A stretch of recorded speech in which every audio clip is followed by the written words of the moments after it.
Hello, guys. Hello, Joe. How are you doing? Yeah, we online. Congrats, Excellent. Mac.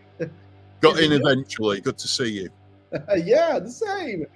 So, Where are you joining us from, Joe? What part of the world are you in? sorry, What part of the world are you in? What part of France? near Paris. Near Paris. Good. And so, Simon, um, the singer of Kill to This, is living in London. And That's right. yeah, so welcome, Simon. And Mark is still living in Manchester, right? Sunny Manchester, yeah. The sunny. Is it good? No, it's horrible. It's grey and rainy and miserable. It's Manchester. But this is the same actually in Paris, and it's horrible since the beginning of the year. So Really. no problem. We've had a couple of nice days weather actually over the weekend. It was okay. So that was summer. Well, it was nice while it lasted. Wonderful. So yeah, Kill to This. You know, I'm a huge fan. Not really since the beginning, but we had really, really great moments in Paris, in France. I can remember bringing you after my radio show. I bring you to a Gojira concert That's right. in the little locomotive at the time, Yeah, and it was incredible. and Gojira was quite small at the time, and I Yeah. think you like the show. Loved the show. Absolutely loved the show. I also saw Rammstein in Paris around a similar time before they got really big, Yeah. and had a similar impression. Yeah, so I've seen some really good shows in Paris. And of course, I was with you because Kill to This played on a TV show in France, Paris. Nulle part ailleurs. Bravo. And I can't find the video. As today, it's quite difficult to have the video. So Yeah. let's try to have, yeah. I've been trying as well, Joe, and we got a copy of it on video, and I gave it somebody to digitize it, and couldn't get hold of it. You're not right. Remember, Simon? I thought it was Mandy Trott who had it, and we've not managed to track it down. So we actually got a video copy, and unfortunately, it's not been returned to the band. So I would love to track it down. Let's hope so. Canal Plus, right? Yeah, this is right. This is Canal Plus. They have their own copy. So, but I don't know the rules, you know, to have this video. Someone told me that you can maybe see it, watch it, but to have the copyright, I don't know the rules exactly, you know. Yep. So there is a new album after this long hiatus. Indeed. So let us know what happened after the Mass Syndrome album.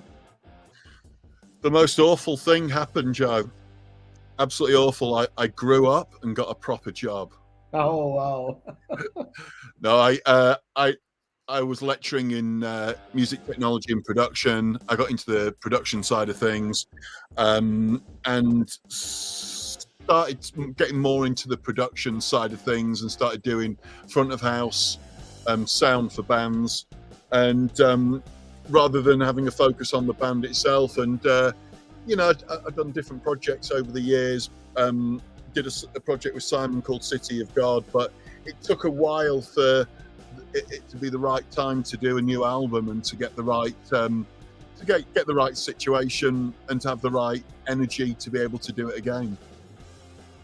And maybe because I saw you live with so many bands, you know, and so much energy for, yeah, the result was maybe not so at the same level, you know. No, we didn't quite break through in the, we toured really hard, and I don't think Mass Down Syndrome was a particularly good album, and we could have written a stronger album than that. But also, I think there was a change in the scene, in the metal scene, and we went on a bit of a hiatus for a while. But everybody says the same thing: is that now we're back. We don't look a day older. We still look like it was 21 years ago. 21 years. So Simon, you're in the band for 8 or 9 years? Oh no, it doesn't seem that long, does it? I think probably because this is the first album we've done. It doesn't seem like I've been in the band that long, but yeah, I mean, I think in 2015, 2016, a festival in Belgium contacted Mark. Bloodstock, right? No, it was a festival in Belgium. Grasspop? Printemps de Bourges? No, it was called something else. Anyway, they wanted Fiesta du Rock. Fiesta du Rock, yeah, in Belgium. And this was 2015, something like that, I think. And they said, you know, this is 15 years since you last headlined this festival, Kill to This. Can you headline it again? You know, and Mark said, no, the band split up, and then they offered Mark a lot of money, and Mark said, well, we just got back together. But he didn't have a singer because the old singer Matt just apparently said, well, I just don't do it anymore. So Mark and I had obviously been, you know, friends for 20, 30 years or something, a long time anyway, although, you know, since we were 5. And so he said, he just phoned me up and said, look, we've been offered this festival, and I know you can probably sing the songs. Can you do it? And I said, well, yeah, I'd be delighted. So we learned the songs, and we did that festival, and then we thought, well, that was great. You know, why don't we do it again? And then we got offered the Bloodstock thing in 2016. And so yeah, 2016, what's it now? 2024. So that's 2015, 2020, 9 years. But you know, for quite after Bloodstock, we did a few little dates, and then we didn't really do very much at all. So I think there's been a few years of that 9 years where we've been very inactive, put it that way. And then we've come back and we started. You know, we wrote a couple of songs during that period, Sleeper Cell and Coma Karma, but we didn't really focus on actually completing an album. And it was only over the last 3 years or something we thought, right, well, we really need to get on and finish this album, and so that's what we've done. So yeah, it does seem a lot shorter, but I've been in the band for 9 years, longer than any other singer, weirdly. You know, who'd have thought it? Yeah, so many singers in that band. No, you're the third or fourth? 3. Yeah, so Simon's the 4th. So we had a singer from New Jersey called Nick Arlia, who, you know, was good for the first album. It was just very difficult to tour with Nick. And then we had Matt Pollock, who was on Deviate and Trinity, and then Matt decided to call it a day and had a vocalist called Phil Bretnall on Mass Down Syndrome, and then Simon for Variant. Yeah. So one question from I know this guy. It's a French guy called Pascal. So an album got out the name City of God, I suppose. Yeah. So why this album was not under Kill to This? Yeah, I remember we had this conversation at the time, didn't we? Do we call it Kill to This or City of God? And we thought it was a much cleverer idea to call it something different. And it probably wasn't that clever. But we just thought, because it was a different lineup, and a different singer and a different style, and there was guitar solos in it. You know, there was guitar solos in it, which we never had in.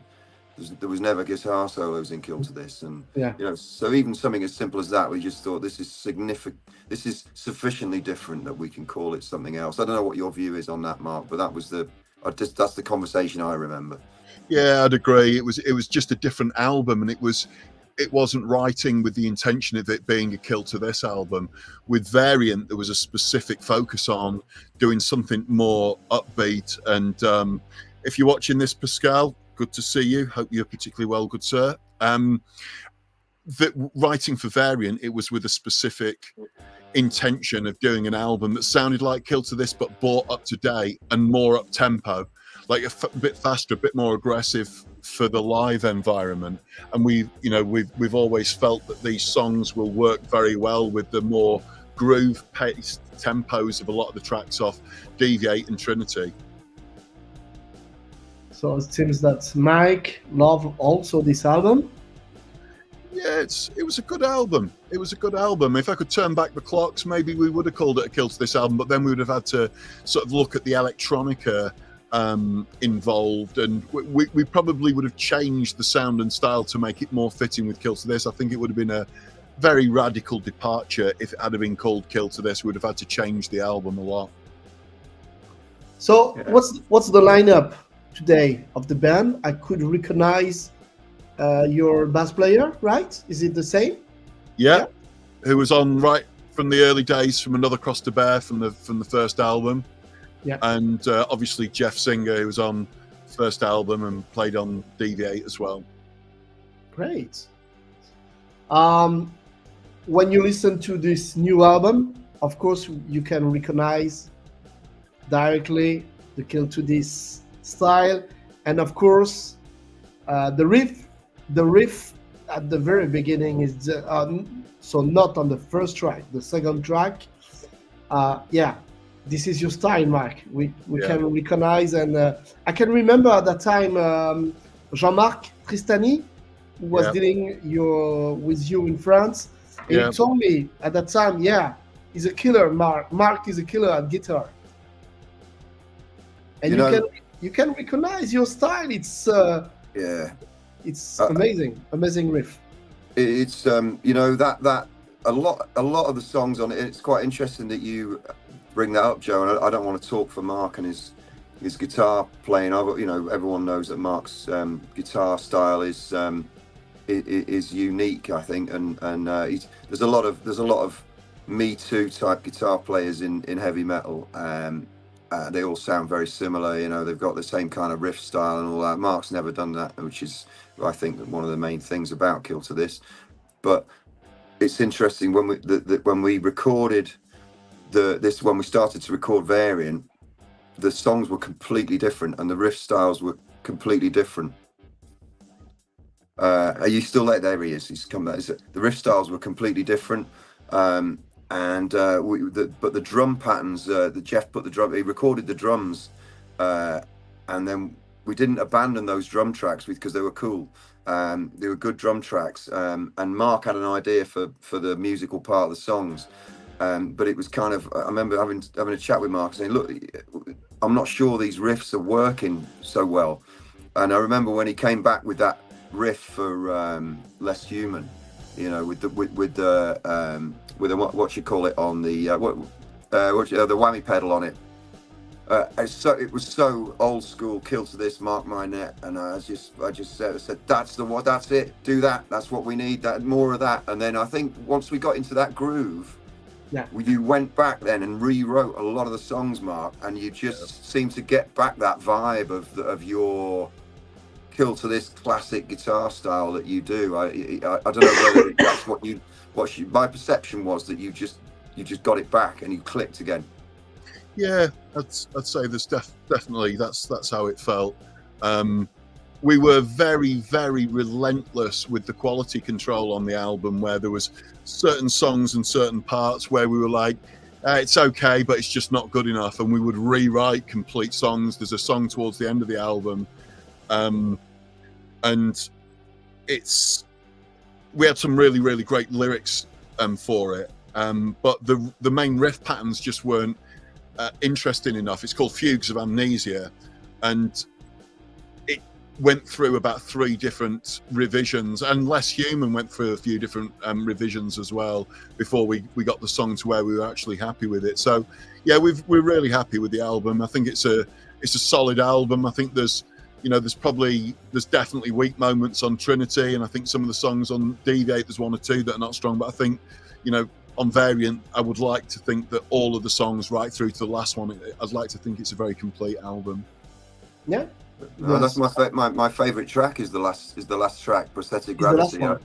That's my favorite track. I think partly because the vocal part that we came up with is quite varied, and also I think with that song, the electronic stuff and the samples come to the fore quite a bit, and that some of that was to do with Mark, you know, dropping out the guitars in kind of strange places, and in the chorus you just get this electronic thing in the background, and the vocal line is really cool, and then you've got the whole intro thing, which is again classic Mark, the weird, that kind of weird off-kilter riffs that he does, and slightly weird timing, but the vocal line is really melodic, which is I really like. There's a lot of melody in it, which again has always been something that in my perception, has been a kill to this thing.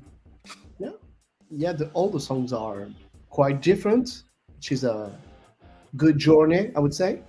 Yeah. Even on Less Human, there are also the woman quite opera, I would say, and you did it in the past, right? Yeah. And so I like, there is also another band that I love from Norway called The Covenant, and they used to play. He was the bass player of Dimmu Borgir at the time, and with I can't remember her name. I think she's an opera female singer from the UK. And they're back with The Covenant, and they mix, metal and opera female singer, which is good, Covenant with a K, isn't it? Yeah. At the very beginning, it was with a C, but there was another band, and then it's with the K. Yeah. Yeah. Okay. Yeah, I remember their debut album, and it was really good. They had I saw them live at, I think it was Doer Festival in Belgium, and they were really good. So how did you? What was it easy to write this new album? And you were talking about it. Sometimes it's hard to have the good riff. Were you afraid to lose your mojo at the time? Yeah. Yeah. It was a nightmare writing it. It took forever. It took a really, really long time, and we just didn't want to rehash. Like, if we had come out with another album that just sounded like it was like Deviate, it just sounded the same, and it was not different enough. It would have just been treading water. And we wanted to do something that moved on, that retained the elements of Kill to This, but presented a new sound and a new style, and almost reinvented the band and sort of like brought it right up to date. So in answer to your question, it took a long time, and we've all got different commitments in life. I do a lot of production work, and it did take a long time. There was a lot of to and froing. There was a lot of really going, is this as good as it can be? Is this chorus as good as it can be? Is this middle eight riff as strong as it can be? Is the programming as strong as it can be? And so it did take a long time. Yeah, we did a lot of and because I guess the technology allowed us to do it. We didn't do it in the old-fashioned way where we were all in a room together, So we'd each contribute parts from our own places. I spent a lot of time in that thing behind me, vocal booth, recording parts, sending them to Mark, and then Mark would go, let's just change that to this melody here. I don't like that lyric. Let's change all that. And it took a long time of back and forth. And we said, didn't we, at the end of the process, Mark, we're not writing another album like that. It's painful. We're gonna have to just by hook or by crook do it the old-fashioned way a lot more. Get in a room and just kick ideas around and do it that way, because it was a painful process.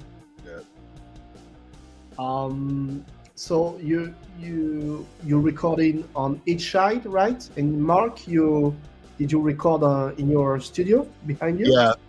Yeah. So it was mixed and mastered here, and we recorded most of the vocals were done at Simon's, and tracked the bass in my studio, and then just we had the foundations for the songs for quite a while, but just kept changing parts, and it took us a long time to actually settle on things and go, this is finally it. Could you remember that you work with the Judas Priest guitar player, Andy Snip? Yeah, at that time. For which Yeah. album was it? Both Deviate and Trinity. And yeah, I can remember because I'm a huge Stuck Mojo fan, Yeah, and he worked also with Stuck Mojo in the 90s. And that's right. Yeah, who could imagine that he would be the Judas Priest guitar player? I know. It's a trip, isn't it? Yeah. Yeah, I still keep in contact with him once in a while, but he's obviously quite busy and quite away. But I chatted with him about 5-6 months ago. Yeah, he's doing well. Good luck to him. That's good. Too, another thing that was interesting as well. Well, I think it's interesting. I hope you find it interesting. That when, just going back to what Mark was saying earlier on about, we didn't want to just rehash Deviate, and that, we wanted something that was more up tempo. So for the live environment, we've got a lot of up tempo songs on this, so we'd be able to do things like God on Drugs, and Trinity, and those kind of more mid-tempo groove songs. And then we've got songs on this album that are much faster, and we can get that kind of live mood going. So that's what we wanted to achieve, and it makes it sound slightly different in terms of where you can fit the samples in and all that sort of stuff. But when we spoke to record labels about releasing the album, there's a couple of them who said, well, we don't want to sign it, we don't want to release this, and the reason we don't want to release this is because it doesn't sound like Deviate. And so it's just that old thing about record labels. They just want you to do the same thing over and over again, because if it works once, they just think, okay, well, it's worked once, we'll just do it again and replicate it again and again and again. And of course, I can't. There's hardly any bands that really want to do that. Most bands and musicians want to develop and grow. Yeah, you're right. Mark, did you Yes. play with Stuck Mojo? Yeah, That's great. I'm just typing now to Mike. I've just managed to join the chat. Stuck Mojo's at TJ's. That's in Wales, if I remember rightly. Newport. Is it right, Mike? Is that Newport? TJ's is in I think Newport, isn't it? was. Yeah, Newport. Yeah. That's right. Yeah. Yeah, I remember that. It was a really good tour with Stuck Mojo. Great guys, and Rich Ward's a fantastic player. Really great player. I can remember I went to Holland, to the Netherlands, to see them live when they were back with Balls, maybe in 96. I can't remember, and it was crazy. It was really crazy, and I'd like to see Stuck Mojo live. I think the last album was really great with their new singer. Not so good live, but yeah. And one thing I love about Kill to This, yes, what is it? Let us know. He's keeping us. Nathan. This is Nathan. He's. So you played with many bands. I saw you in Paris with was it Machine Head, in first part of Machine Head? Yes. Yeah, that's right. And in first part also of Slipknot, right? Yeah. And then we played with Megadeth at the Zenith, Le Zenith. Le Zenith. Yeah, which was on the Risk tour back in '98. Oh, Yeah. Elise Monmar, Pascal. Yeah, I remember Skin Lab. That was with Gripping, was it, Pascal? Gripping, yeah. Oh, so I was there too, because I can remember. And Skin Lab, I was a huge fan of Skin Lab, and they're back too. Yeah, that's right. Yeah, Skin Lab are back. Yeah. Yeah, we were chatting with Steve Esquivel, the singer, about potentially doing Kill to This and Skin Lab, which would be really cool. But yeah, I remember that. I remember it really well. Like, playing on stage with Dave Lombardo, Pascal. Just absolutely incredible. So yeah, really enjoyed it. We were sharing a tour bus with Skin Lab throughout Europe, which we had some really, really good times. But yeah, Nathan's saying that each album is different. Yeah, I think that's true. Every album's different, you know. And I did, you know, slightly disagree about the Mass Syndrome album as well. It was worse than that, wasn't it? It's got some good tunes on it, you know. It's got some good. I think Universe in a Nutshell was a cool song.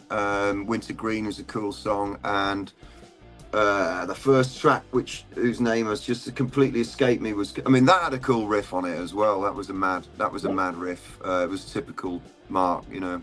It was really cool. But yeah, so it had its moments. Put it that way. I have to find. Maybe it's upstairs in my disco. I recorded in my radio show an acoustic. I remember this, song. Joe. I don't know if you got one copy. I don't know if I've got one copy. And your previous singer, he sang in French. Yeah, that's right. I don't know if I have a copy. I have to. Well, we did a track called Circles that we did a bonus version in French. This is the song. I have to find it again. I remember being on the radio show, Joe. Yeah. It was great moments on Sunday evening. So of course the topics, the artwork, it's still of course on religion, right? I think this is the continuity, right, through the decades.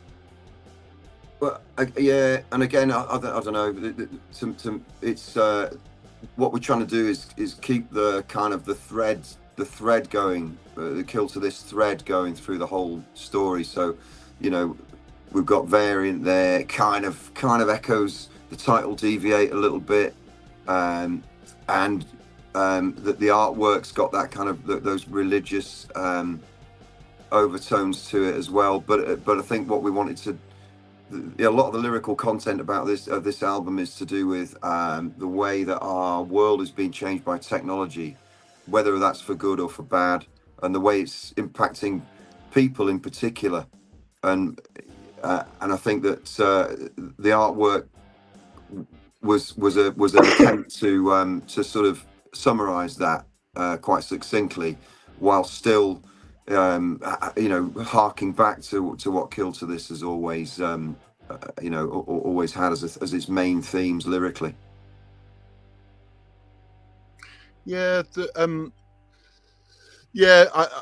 Mike, you're saying you're brought up in a. I was brought up in a. You know, not, I won't say strict Christian, but I was brought up. You know, I was an altar boy when I was a kid, and then you start seeing the damage that religion does in so many areas of the world. There's that saying that there's only enough religion in the world to make man hate each other, not enough to make mankind love each other. And there's some real truth in that. And if you look at all the conflicts going on in the world, you know, what percentage of the current crisis going on in Israel and Palestine is to do with religion?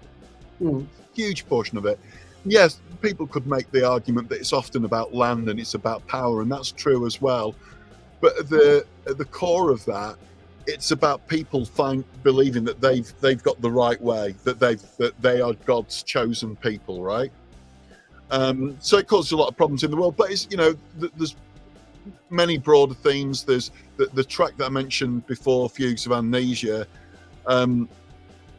is about an absolutely fascinating book, where a person who has learning difficulties has an operation to increase their IQ. It's called Flowers for Algernon, by an author called Daniel Keyes, and it's an incredible book. That was quite moving. Less Human is just about the decrease in empathy in the world, that we just see it around us, and that as a fundamental quality, without empathy, the world is just going to continue its decline. People not being able to see the other people's perspectives and point of view.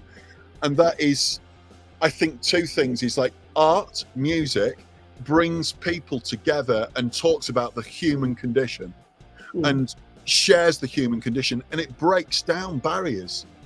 it really does break down barriers between people. And we talk about Gojira and them going around and kind of like, they are ambassadors for France and French music. They're the most, and they're so well respected, and they're lovely guys. I've met them in France. And I think, you know, I just think that art, there's a lot of links between art and empathy because it being about the human condition. And unfortunately, social media is resulting in a huge decline in empathy in the world. Sure. So that's a little bit what Less Human's about. And yeah, there's some interesting lyrical themes on the album. There really is. Did you write all the lyrics, Simon, or together? No, I with didn't. Mark? No, Mark probably wrote most of them. I wrote some, and then what tended to happen, and this was part of the painful process we were talking about. Yeah. What tended to happen was I'd write some lyrics, and then Mark would say, "Yeah, all right, let's just change that line to this and that line to that," and it ended up being something completely different. So it was just one of those kind of. I think what happened really was I'd write lyrics more to get the melody line, the vocal melody line in, and then that gave Mark ideas about how he could fit lyrics into that melody line, that kind of thing, and I think it just evolved that way. So it was quite a long process, but I think now that we've done it once, we kind of understand how each other works with that, and I think the next album is going to be an easier well, I hope it's going to be an easier process. We really need to get the next album out before one of us dies. Yeah. What about live? Yes. Yeah. Yes, sir. We really want to get back to France. We actually spoke to Hellfest about getting a slot on Hellfest, but it was during COVID, and it proved really difficult. But we'd love to play Hellfest. We'd love to come back and play La Locomotive or La Boule Noire. Is that La Boule Noire? La Boule Noire is it's the small place. Yeah. Yeah, and yeah, we'd love to get back. Love to get back to France. I've got fantastic memories of playing France. Really have. Élysée Montmartre, amazing. Yeah, it's so La Locomotive. It's called now La Machine du Moulin Rouge. Oh, is it? Oh, But okay. this is the same venue, but another just link to Moulin Rouge because it's just Sure. the room just on the side of the Moulin Rouge. And have you some shows in the roster? We've only got one at the moment. We're working on. It's the age-old thing, isn't it? We've got to come up with a promoter somewhere has got to want to put us on in a certain town and pay us enough for it to be viable for us to do that show. So we're talking to a number of people at the moment to make that happen. And at the moment, I think we're talking about maybe doing support or a tour with another band, maybe. But we're on a festival at the moment in the north of England. And we're looking at other festival dates as well. But I think it's just down to practicalities and logistics at the moment, Especially with Brexit. Absolutely, Yeah. The gift that continues to give. Yeah. I've read that almost 200 places kept out in the UK. Not kept out, but it's sold. Yeah. Have you heard that? You mean 200 venues have been sold? Yeah, or not sold, but in bankrupt. Yeah, Went bankrupt. Yeah, went bankrupt. Yeah. a lot of grassroots venues, Joe. Like a lot of them, and it's awful. And on one hand, I'd like to think that it's a process, not an event, but I'm chatting to people within the industry, and they're saying no, it's not going to change now. It's gone on too long, and it's really really hard. It's really hard for English crew. It's really hard for American bands coming over. it's really difficult. It's sad. Okay, I don't know if you see me still, but it seems that there is a problem with the. Is it night time now in France? It's time to go to bed, maybe. I don't know. Yeah, I can see you, but it's yeah, I don't know. We can still hear you loud and clear. Okay, okay, guys. Thank you very much for your time, for your precious time. Thank you, Joe. And of course, if you go to France or Paris, I will be here. We'll look forward to that. We really are very hopeful to get back to France just as soon as we can. We really are. Great. Yeah, I'm no more in video, no problem. Okay, thank you guys. Thank you very much. And please listen to this new Kill Today's album, guys. Thank you very much. Thanks a lot. Thank you. See you. Bye. See you.